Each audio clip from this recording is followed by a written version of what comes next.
देख रहे हैं और सुन रहे हैं एमएसजेपी न्यूज। एमएसजेपी न्यूज देखने के लिए और सुनने माननीय नीतीश कुमार ने किस प्रकार विधानसभा में, क्योंकि विधानसभा का सत्र चल रहा है, बहुत चीज पर उन्होंने लोन फ्री 2 लाख देने के घोषणा किया। ये सुनते हैं वीडियो क्लिप। काम करो। आप आर्थिक स्थिति की बात भी आप लोग किए ना है, तो उसके बारे में भी चर्चा कर देना चाहते हैं कि आप समझ लीजिए, पहले ही बता दिए हैं 25.09% सामान्य वर्ग के हैं, 33.16% पिछड़ा वर्ग के, और 33.58% अति पिछड़ा वर्ग के, और 42.93% अनुसूचित जाति तथा 42.70% अनुसूचित जाति वर्ग के लोग गरीब हैं। हम पहले ही बता दिए हैं। तब सभी को मिलाकर बिहार में लगभग 94 लाख गरीब परिवार, इस सबको मिला करके देखिएगा इतना प्रतिशत है, 94 लाख बहुत ही गरीब परिवार, अपर कास्ट हो, बैकवर्ड हो, अति पिछड़ा हो, कोई भी हो, और अनुसूचित जाति जनजाति और हिंदू मुस्लिम सबको, इस सबको मिला करके इतना। तो शुरू से ही विकास में अनेक कार्यक्रम सफलतापूर्वक चलाए जा रहे हैं। अब विशेष योजनाओं का काम चल रहा है। अब जाति आधारित गणना में लगभग सभी जातियों को 94 लाख परिवार गरीब हैं और उनके पास कोई रोजगार नहीं। अब आप सोच लीजिए, कोई रोजगार नहीं उनके लोगों को। बाकी लोगों के पास जो कुछ भी है, अब इतने लोगों के पास कोई रोजगार नहीं, तो उनको तो कुछ मदद करना है ना भाई। तो हम यही कह रहे हैं, एक चीज और कि आप उसके लिए जो कुछ भी किया जा सकता है, 2 लाख रुपए तक की राशि किस्तों में उपलब्ध करा देंगे, माने मुफ्त में उनको 2 लाख रुपए का मदद दिया जाएगा हर परिवार को, ताकि कोई काम करो। जितने लोग भी हैं, अपर कास्ट हो, बैकवर्ड कोई हो, तो जितने भी हैं 94 लाख गरीब परिवार, इन सब के लिए हर परिवार को कम से कम 2 लाख रुपया राज्य सरकार की तरफ से उसको मदद की जाएगी, ताकि वो कोई न कोई काम करना शुरू करे। एक हम लोगों का हमारा विचार है। और दूसरी बात है कि 63,850 परिवार के पास रहने के लिए आवास की सुविधा नहीं है। उन सभी को अभियान चलाकर आवास की सुविधा उपलब्ध कराई जाएगी। क्या करना पड़ेगा? अभी तो देखिए ना, जो भी होता है उसको जमीन खरीदने के लिए 60 रुपए देते हैं, 60,000 रुपया। तब हम सोच रहे हैं जो सबका बन नहीं रहा है, तब उनको जमीन खरीदने के लिए 60,000 की जगह पर 1 लाख रुपया का हम लोग सहयोग दें सरकार की तरफ से, और घर उसको बनाने के लिए 1,20,000 रुपया दिया जाता है, 1,20,000 दे दिया जाएगा। तब जानते हैं कि बहुत लोग अपना घर बैठे।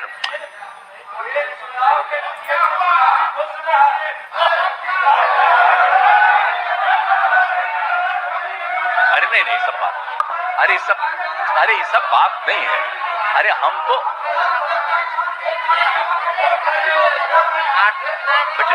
अरे वो सब तो अलग चीज है। तो जो पाया गया भी, अरे सुनिए ना, एक बात सुनिए, जो पाया गया, तब यही सोच रहे हैं कि उन सब लोगों को जमीन के लिए 60,000 खरीदने के लिए 60,000 रुपया से बढ़ा के 1 लाख रुपया का मदद कर दिया जाए। अब सबको 1 लाख कर देंगे, और बाकी जो 1,20,000 बनाने के लिए है, तो अभी कह रहे हैं अरे आगे और जरूरत पड़ेगा तो आगे जो भी बढ़ाना हो। अब एक और चीज है, उपरोक्त दोनों, अब सुनिए ना, 1 मिनट, आप लास्ट हम बोल रहे हैं, 1 सेकंड में सुन लीजिए ना। अगर ये दोनों चीज आपको बता दिए कि ये किया जाएगा तो आपको हम बता दें। हमने एक एक आंकड़ा, एक एक चीज हम देखे और खुद सोचे, तो उसमें हमने देखा कि 2,50,000 करोड़ रुपया लगेगा। तो 2,50,000 करोड़ रुपया, यानी दोनों कामों के लिए कह रहे हैं कि दोनों कामों के लिए जो भी हम बोले उसको मदद करेंगे तो 2,50,000 करोड़ रुपए की जरूरत होगी। तो इसीलिए हम लोगों ने सोचा कि इसको 5 साल के अंदर हम लोग पूरा कर दें, ताकि 50,000 रुपया दें। लेकिन एक बात जान लीजिए, हम सबसे आग्रह करेंगे कि अगर बिहार को विशेष राज्य का दर्जा मिल जाएगा तो आपको और मदद होगी। तब 5 साल नहीं लगेगा, तब 2-2.5 साल में सबका हो जाएगा। आइए सुनिए किस प्रकार गीता और रामायण पर संत यह मोटिवेशनल पर वक्ता किस प्रकार बोल रहे हैं। आइए सुनिए गीता व रामायण पर और संतों के आड़े हाथे ले रहे हैं यह मोटिवेशनल व्यापार बना दिया।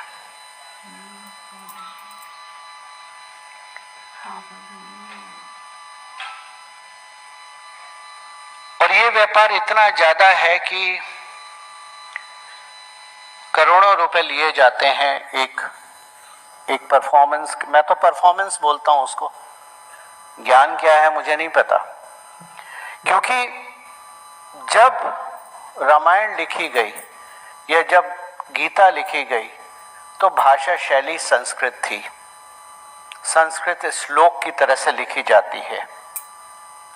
लेकिन आज ये हो गया है कि अगर आपको संस्कृत नहीं आती है तो आप सनातन नहीं हो, आप पढ़ नहीं सकते। आप साधु संत हैं, आप मुझसे ज्यादा जानते हैं, लेकिन जो मैंने समझा है कि रामायण का मूल आधार धैर्य और कर्तव्य है, और गीता का जिसको जैसे रामायण में हम पढ़ते हैं और ये चीज बहुत बताई जाती है कि भगवान श्री राम, मर्यादा पुरुषोत्तम श्री राम और माता सीता का प्रेम था, ये गलत है। भगवान राम राजकुमार थे। अयोध्या की पुत्र वधू की रक्षा करना उनका राष्ट्रीय कर्तव्य था। उन्होंने केवल अपने कर्तव्य का पालन करा। ये मेरी सोच है, हो सकता है मैं आप गलत हूं तो मुझे ठीक कीजिए, ये मेरी सोच है।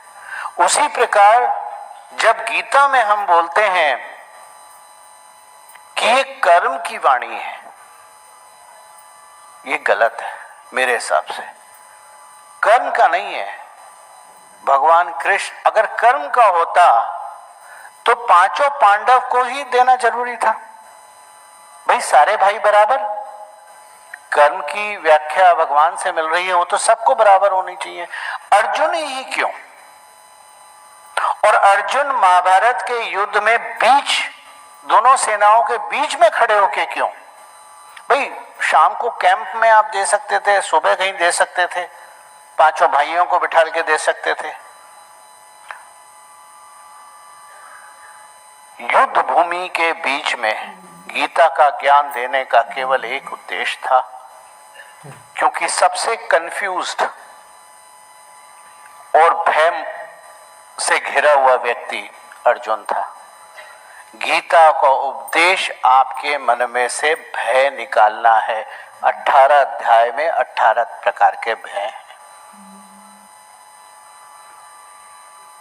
अब हम बात करते हैं हमारी चुनौतियां क्या हैं।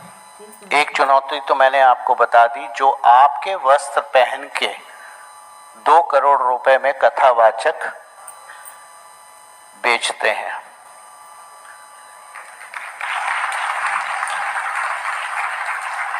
हम जैसे लोग तो अपना कार्य कर रहे हैं, जो भी तुच्छ लेवल पे कर रहे हैं, लेकिन मेरे ख्याल से साधु संतों की आज जिम्मेदारी बढ़ गई है।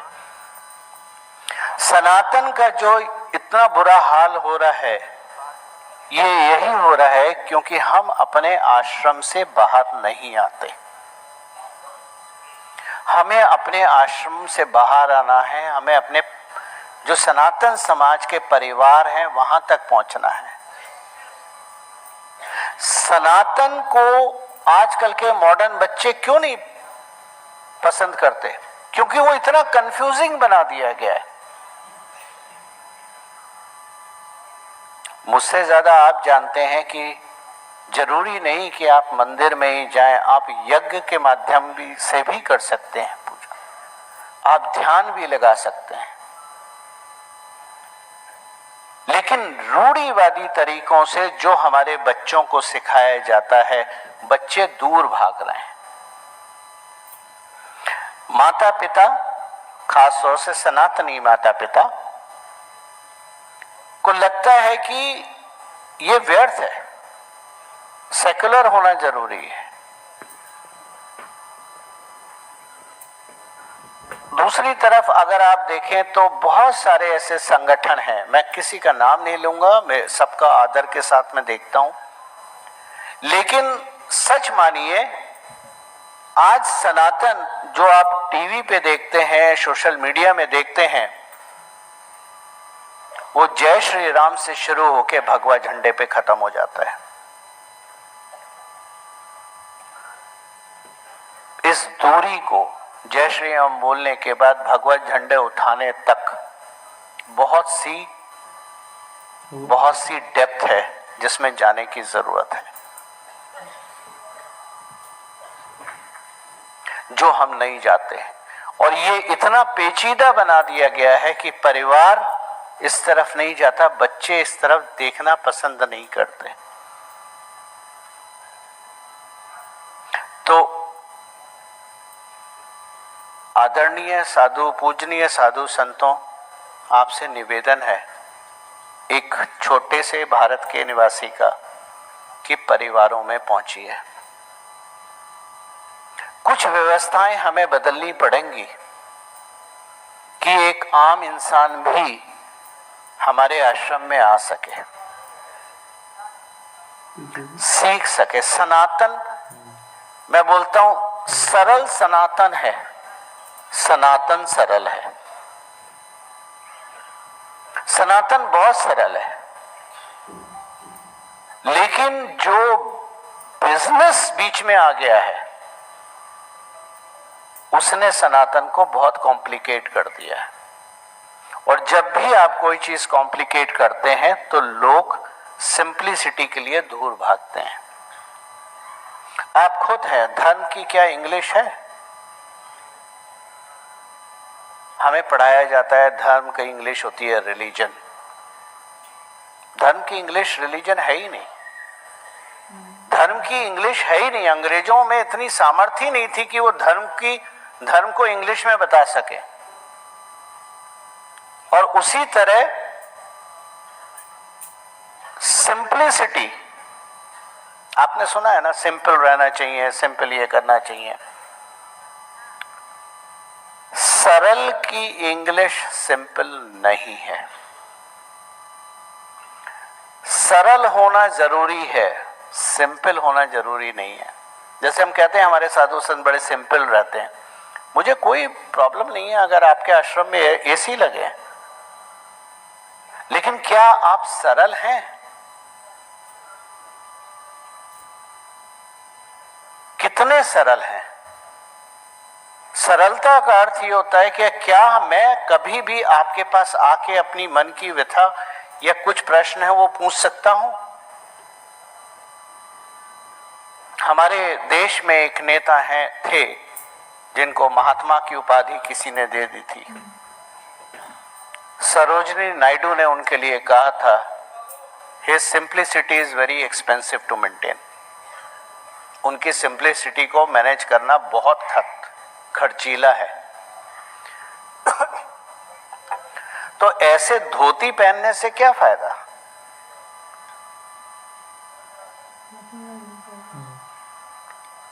समाज में मैं अपनी तरफ से पूरी कोशिश करता हूं। 30-35 साल विदेश में काम किया, पैसे के पीछे भागा, मुझे शर्म नहीं है उसको कहने में। गाड़ियां, बंगला, जो भी आप बोलिए, सब था मेरे पास। बस एक दिन सब छोड़ के भारत आ गया और पिछले 9 साल से भारत को समर्पित हूं। मैं पैसा नहीं कमाता,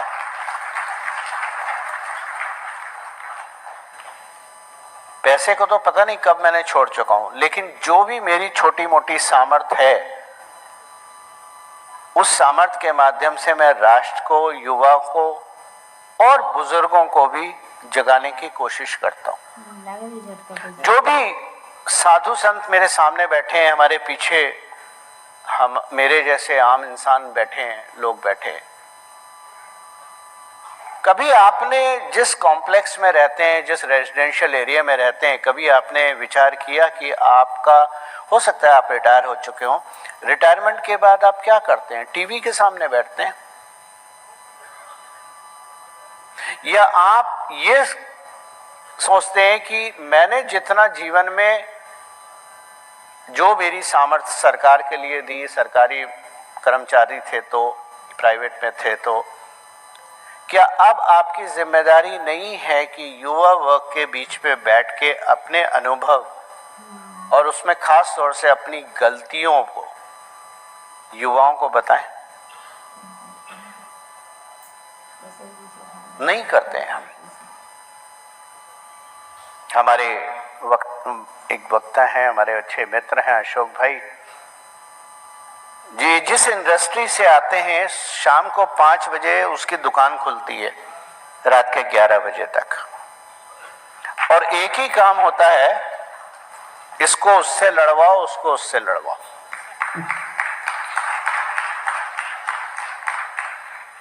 मुझे आप ये बता दीजिए कि टीवी में कौन सा ऐसा डिबेट है आज की तारीख में जो सकारात्मक हो, जो आपके जीवन में कुछ परिवर्तन लाए पॉजिटिव साइड के लिए?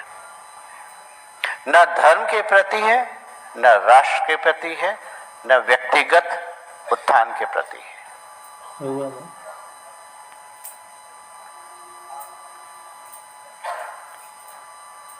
सनातन को लोग बिगाड़ते हैं। आप मेरे से ज्ञानी हैं, मैं आपसे ये सवाल नहीं पूछ रहा, मन में मंथन कीजिए।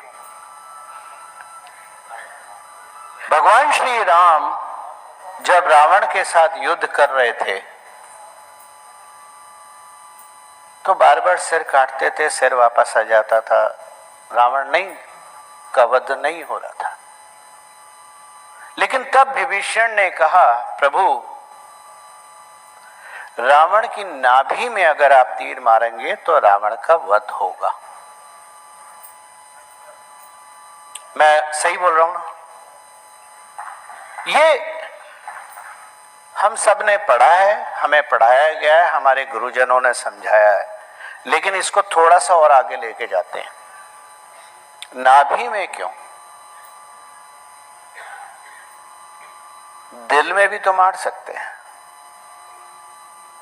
नाभि में इसलिए क्योंकि नाभि में 70,000 नाड़ियां हैं जो शरीर के विभिन्न अंगों के साथ जुड़ी हुई हैं।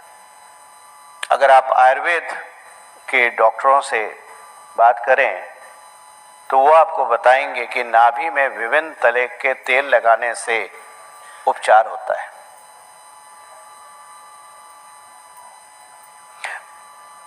माता के गर्भ में जब बच्चा होता है तो उसका भोजन, पोषण और डेवलपमेंट उस नाभि के माध्यम से होता है। कहने का अर्थ यह है कि सनातन विज्ञान है। तो हम जब बच्चों को पढ़ाते हैं कि भाई विभीषण ने बोला था भगवान श्री राम इसके नाभि में तीर मारो, रावण मर जाएगा, रावण का वध हो गया, लेकिन इसका साइंटिफिक कनेक्शन क्या था? आपने उस बिंदु पे तीर मारा जहां से शरीर पूरा जुड़ा हुआ है। ऐसे बहुत सारी और उदाहरण मैं दे सकता हूं, जैसे मैरिड महिलाएं जो हैं वो बिछिए पहनती हैं, बहुत सारे एग्जाम्पल हैं।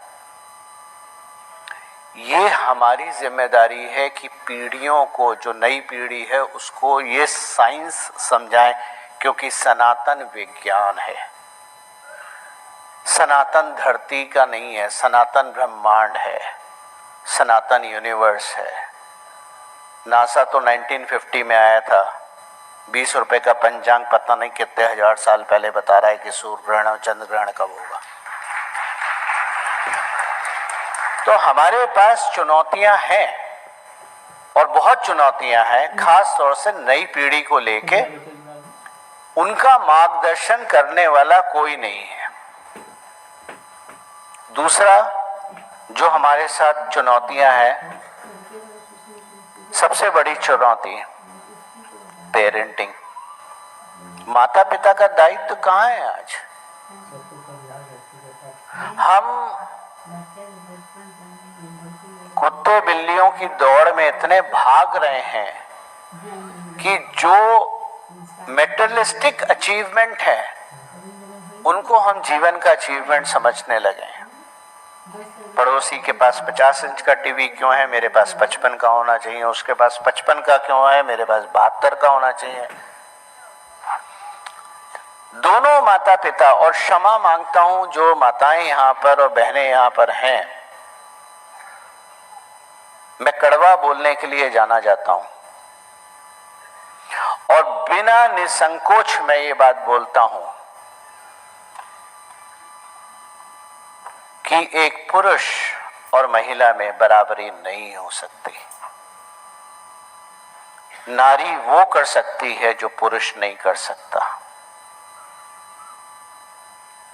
और इसीलिए शास्त्रों में नारी को नारायणी बोला गया है। क्यों? क्योंकि ये मैंने अपने आप को समझाने के लिए, जो मेरे से लोग मिलते हैं उनको समझाने के लिए मैंने थोड़ी सरलता अपनाई है। मेरा ऐसा मानना है कि रामायण मां है, क्योंकि जब मां अपने बच्चे को गोदी में बैठाल के दुनिया दिखाती है तो मां वो दिखा रही है जो खुद देख रही है। चरित्र निर्माण बच्चे का वहां होता है,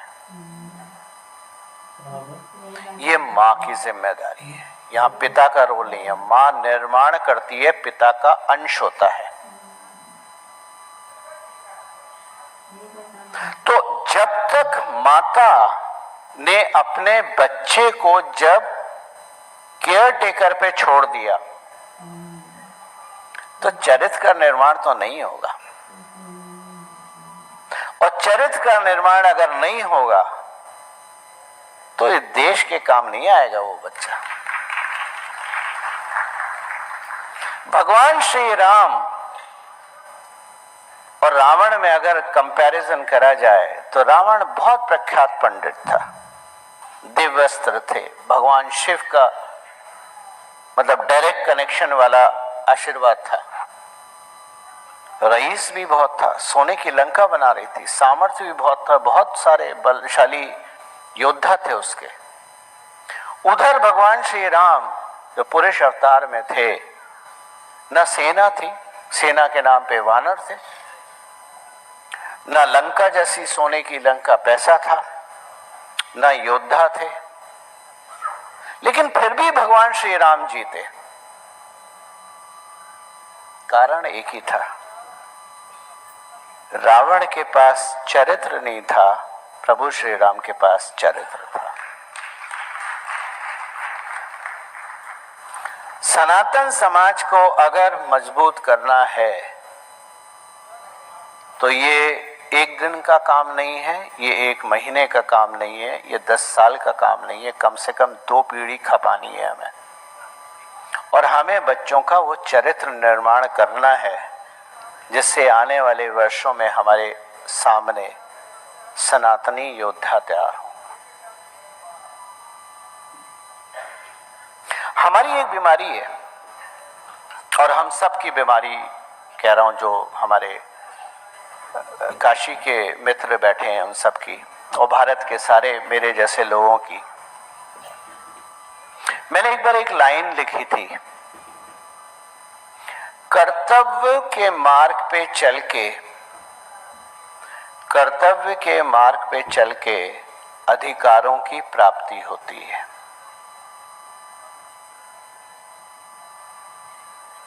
भगवान श्री राम भी 14 साल कर्तव्य के मार्ग पे चले तो अधिकार की प्राप्ति हुई। पर हमने आजकल क्या करा है, हम बड़ा सरल चीजें करी हैं हमने। अधिकार तो हमें दे दो, कर्तव्य के लिए मोदी को रखा हुआ है।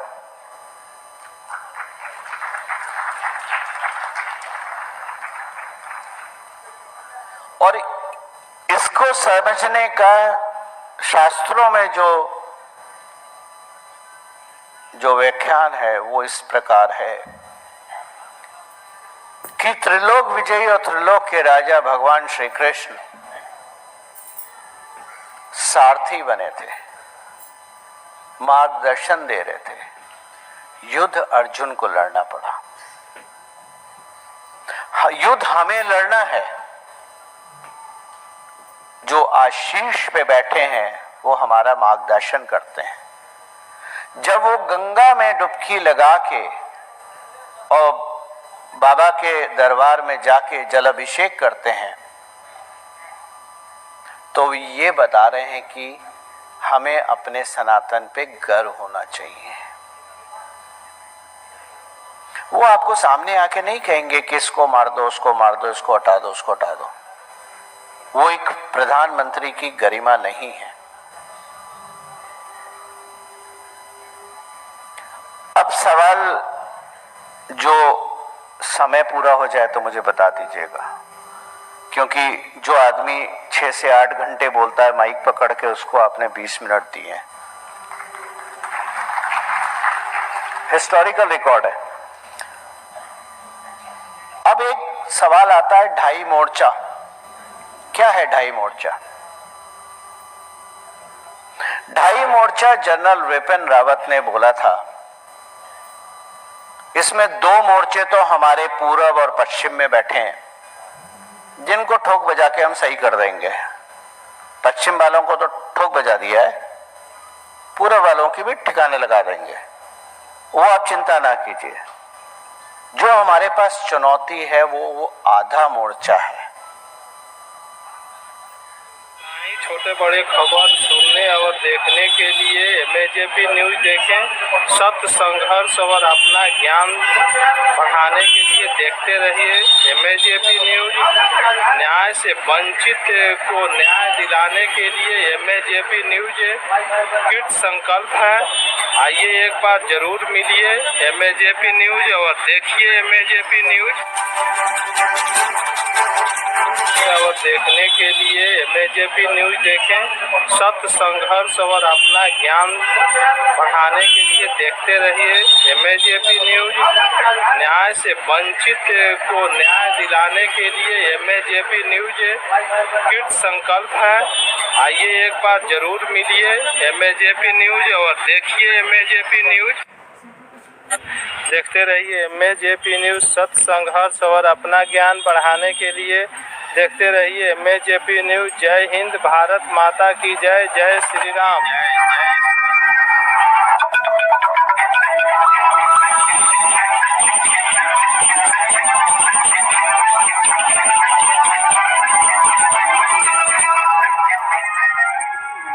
धन्यवाद। देखते रहिए एमएजेपी न्यूज। सत्य, संघर्ष और अपना ज्ञान बढ़ाने के लिए देखते रहिए एमएजेपी न्यूज। जय हिंद, भारत माता की जय। जय श्री राम।